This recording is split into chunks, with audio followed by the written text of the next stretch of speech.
Dear Mr. Bastard, my wife needs an urgent kidney transplant. Dear Mr. Bastard, I'm unemployed and I can't afford to feed my family. Oh, God. Why are constituents' letters always so boring? Listen to this. Victor Crosby, son of a communist coal miner, won Accrington for the Conservatives, overturning a 7,000 Labour majority. So what?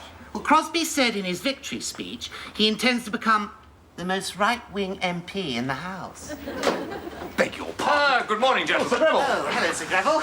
New glasses? Oh, they really suit you. I told you he was an inveterate crawler, didn't I?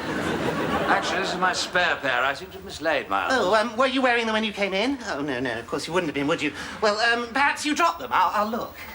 And, who might you be? This gentleman is Victor Crosby, the hero of last week's Accrington by-election. Oh, really? Do you know, I had no idea that the EC Butter Mountain was eligible to stand for Parliament. Gosh, you're Victor Crosby. You were in my newspaper. Was he really, Piers? The last time I had something that white and flabby in my newspaper, it had just been fried in batter. We don't mind, Bastard Victor. His political career's almost over and failure's made him bitter. You're Alan Bastard. They told me that you were good-looking. Is this the desk, then, Greville? Yes. It's rather small, isn't it? Still, you know what they say. Like prick, like desk. Still, I suppose it'll do until I get my first ministerial post. Oh, Victor, don't be so hasty. You must expect to spend at least 3 months on the back benches first. But, you mean you're giving him my desk? Yes. Where am I supposed to sit? How about the windowsill? As good a place as any for a vulture to perch, I would have thought. Perhaps I left them in the tea room. All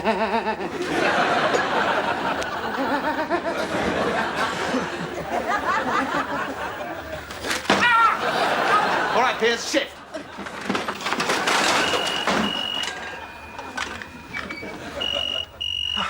Get that, Piers.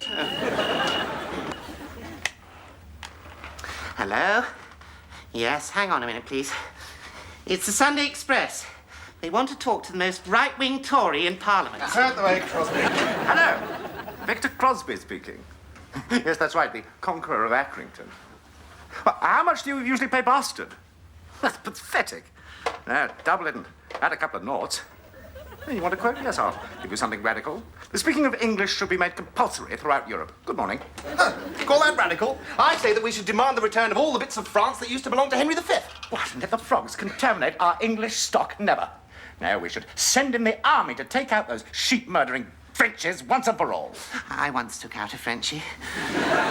She wanted to kiss with her mouth open, and I wasn't wearing a contraceptive. Did he escape from some sort of political asylum? There is nothing wrong with Piers Fletcher Dervish. He's a valuable member of our great Conservative Party. Ah, am I really, Alan? Of course you are, Piers. With you on our side, no one can say that the Tories discriminate against the mentally handicapped. Or the physically underendowed? How did you know about... Hello? Who is it? What do you mean, who is it? What sort of question is that? Oh, it's you. Where did you spend last night? I had an all-night sitting. Ooh, hope you didn't suffocate the poor girl. Oh, gee, he. And then I spent the night at my club. I didn't know they had rooms at the Soho People-Armour. Sarah, I haven't got time for your cabaret. Why did you tell Victor Crosby that I've got a small penis? Look, I'm sorry, Alan. I just bumped into him at Fortnum's tea rooms and we got chatting and conversation flagged and your penis popped up. You're having an affair with him, aren't you? Of course I'm not, Alan. I mean, he's fat and flabby and, ooh, he's got horrible greasy hair. Didn't stop you with Nigel Lawson, did it? You're jealous, aren't you? Now, why are you so obsessed with this Victor Crosby chap? I hate him. He's got my desk. He's got my newspaper column. He'll be in the cabinet soon. Mind you, that's not saying very much. Everyone's been in the cabinet. You haven't. Mind you, with your naughty political career, you've got more chance of being in the Labour cabinet.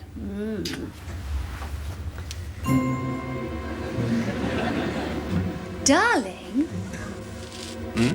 Shall I get dressed, or do you want to do something about that small swelling? Oh. All right. I'll get the equipment.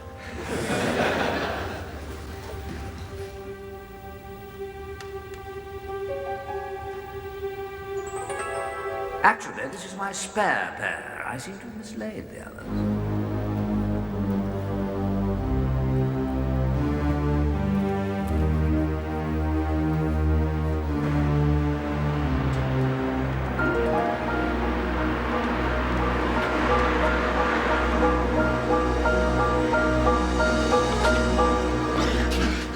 It's Wallet's time, Mother. What? I'm sorry. I'm afraid I don't speak unemployed. Listen, we ain't jiving, man. No, you're not jiving. Silly me. Yeah. Yeah.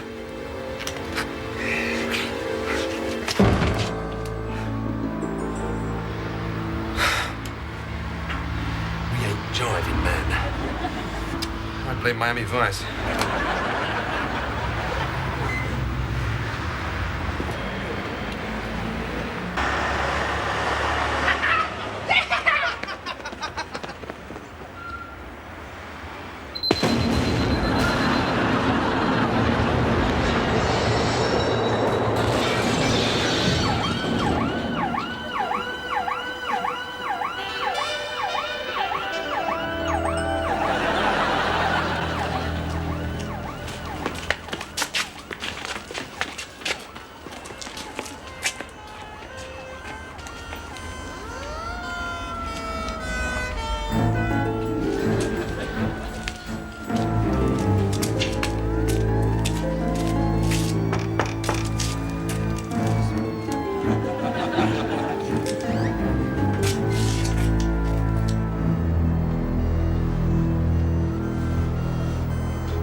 Well, what a ghastly little office you've got. It suffices. Right, let's get down to cases, shall we? We're taking a considerable risk having you here. I hope it's going to be worth it. Hold on.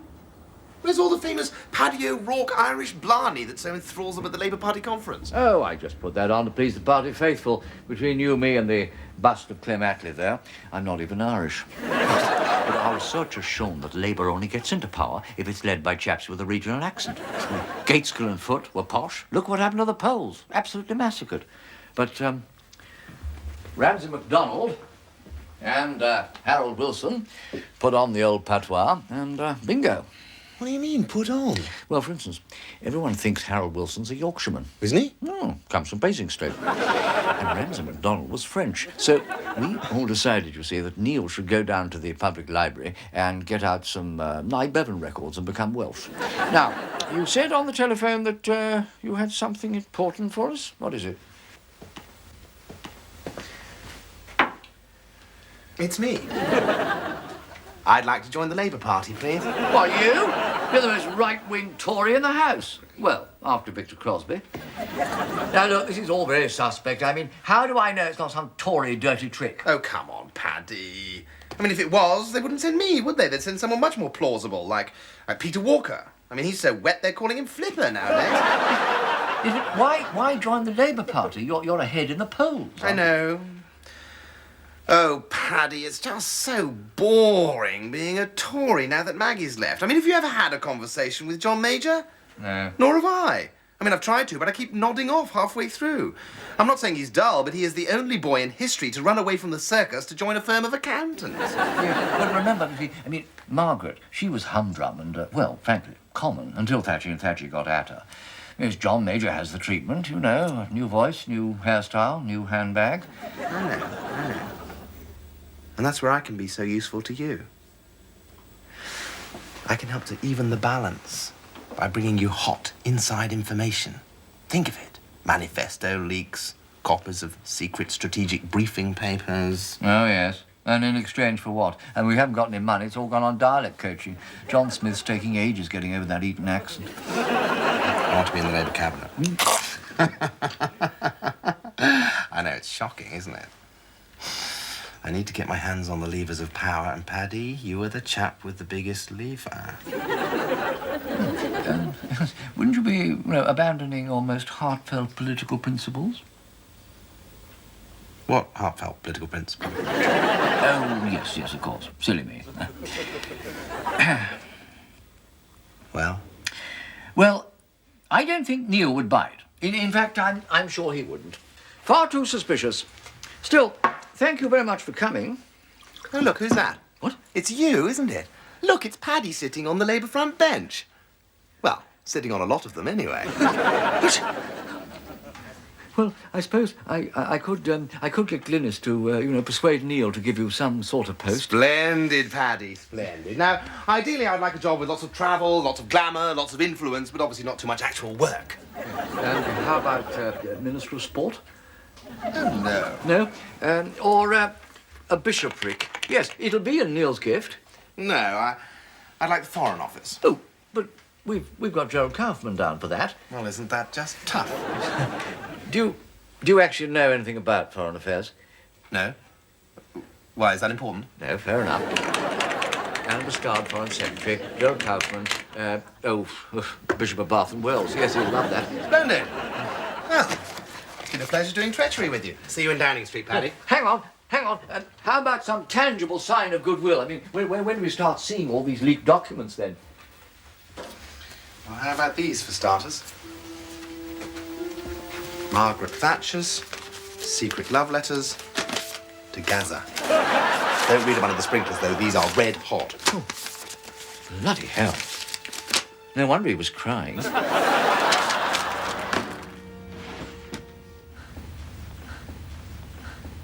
Towards a New Economic Miracle. The Case for Slavery. By Victor Crosby. Slavery keeps down wages by creating a large unpaid workforce. Reduces population growth by splitting up families. Eliminates travel congestion by making slaves sleep at the workplace. Simultaneously solving the housing crisis. This is brilliant. I wish I'd written this.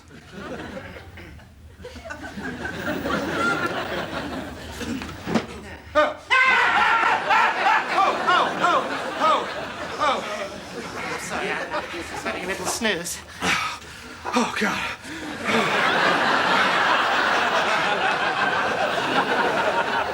You just missed a really smashing debate on the environment. Really, Piers? Did you know that leaded petrol can cause brain damage? Does it? You must have been bottle-fed on 4-star. Crosby was brilliant. He made you look like a wet. You're jealous of him, aren't you? Yes, I am, Piers. Oh, Piers, I bought you a present. Oh, really? Yes. It's in the corner. Oh. Let's go and have a look. Yes. Huh? Now, you see the window? Yes. Say sorry, Piers. £50 for the window pane. Thank you. Well, did Sir Greville wet his pants too at Crosby's brilliant contribution? I don't know, Alan. He wasn't there. What do you mean he wasn't there? He's the Secretary of State. He's supposed to be there. Oh, perhaps he was looking for his glasses. Perhaps he was looking for his glasses. Get the way!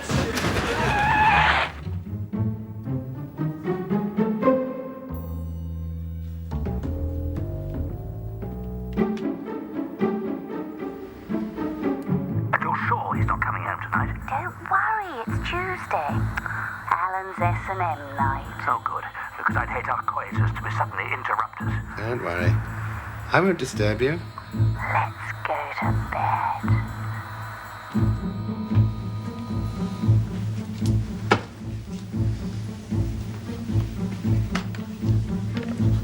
Won't be a second, darling. There's a packet of 3 in my red box. Silly Gravy, there's a machine in the bathroom. Oh, well, may as well use Bustards.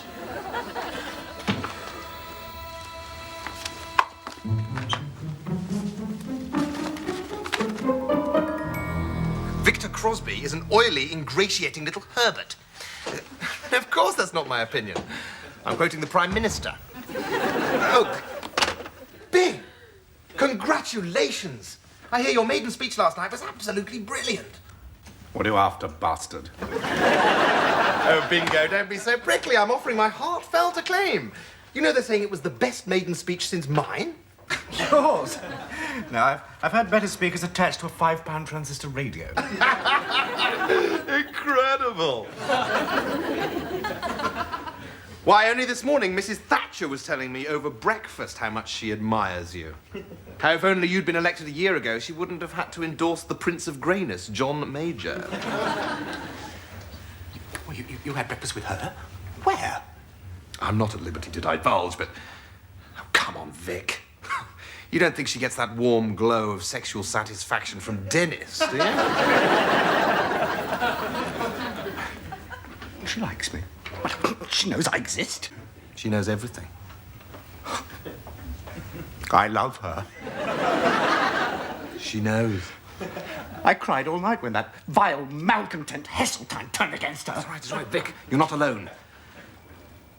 What do you know about the November the 22nd movement? November the 22nd? The day she was ousted. Exactly. The movement is a hardcore of dedicated Thatcher loyalists sworn to No. I've said too much. She's coming back, isn't she? She'll rise again. How do I? Steady, Vic, steady! You have to earn her trust. How? You have to send her a Valentine card. Valentine card. That's a brilliant idea, bastard. Now, why are you doing this for me? Because I want to be your friend. Because you're going to the top, Vic. And I want to be there with you when you get there. Imagine what we could do together, you and I. We could abolish the NHS. Yes! We could disenfranchise women. Brilliant! We could reintroduce slavery. That is exactly what I was going to say in my article for the Sunday Express. No. Oh, you're really on my wavelength. Maybe so, Vic, maybe so. But boy, oh boy, you broadcast a much stronger signal. Oh, yes, make no mistake. You could be a leading light of the November the 22nd movement if it wasn't... If it wasn't for what? Well, if it wasn't for the fact you're such a ragamuffin. I mean, look at you. She likes her boys well turned out. Look at us. Parky, bakey, meaty. We all get our suits in Savile Row. Well, I mean, where did you get that thing? Swindon. So it's true. Yes! Yes, I admit it. I do need money. That makes me very happy, Vic. Because it means I can help you. I can be your friend. Here, what the hell? There's £1,000. Go on, take it. Buy yourself a new suit. And what the hell? Have my emergency Valentine card. Go on. Take the lot, new friend. £1,000? Thank you, Alan. I say, hope she doesn't mind the red roses. It's the sort of thing you could send to Neil Kinnock. Go on, then. Get out your pen. Christ! Oh, no! How did that get in there? I'll help you. I think it's broken. But that's all right. You can use your left hand. Well, don't trip on the... Sorry, that must have really... Here, you can use my pen. So, what, I just write something and sign my name? No, Vic, this is a Valentine card. You're supposed to use a code name that suggests it's you without actually signing your own name. I mean, I was going to put to Margaret from your big boy on the back benches. What, she'd know that was from you? Well, she knows it's not from Colin Moynihan. I get it. So what shall I put? Why not put from your newest recruit? Kissy, kissy, kissy. Lovely.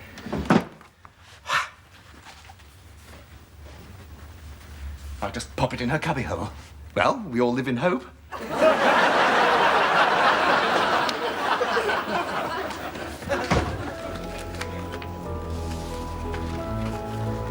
From your newest recruit.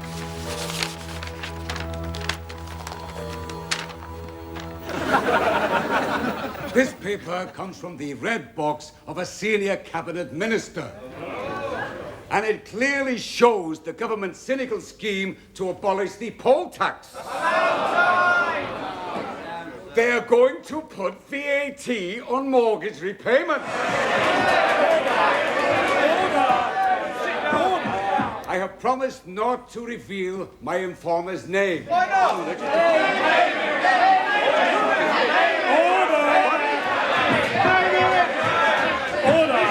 the Chief Whip shone this really bright light in my eyes and made me tell them everything I know. I thought you weren't gone long. Well, you must be shattered, Piers. If there was a spare chair, you could sit down.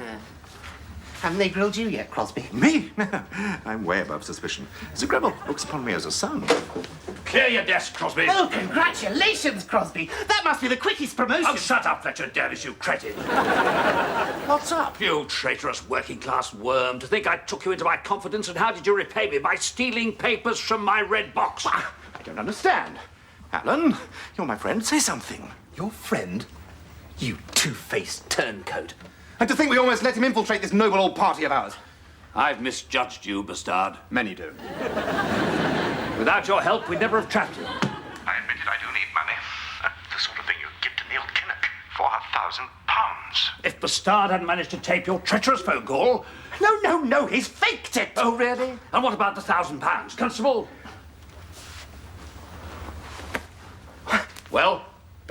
It was a gift from Bastard. Oh, don't be ridiculous. Bastard has never given anyone a gift in his life. Absolutely not. The tape, of course, was our first clue, and then we compared your handwriting with the anonymous note you sent to Kinnock from your newest recruit. Crosby, how could you? It fooled us at first. You'd written it with your left hand, but our experts soon... No, that was on my Valentine card that I sent Mrs. Thatcher. Get him out of my sight, Constable. Piers! Ah.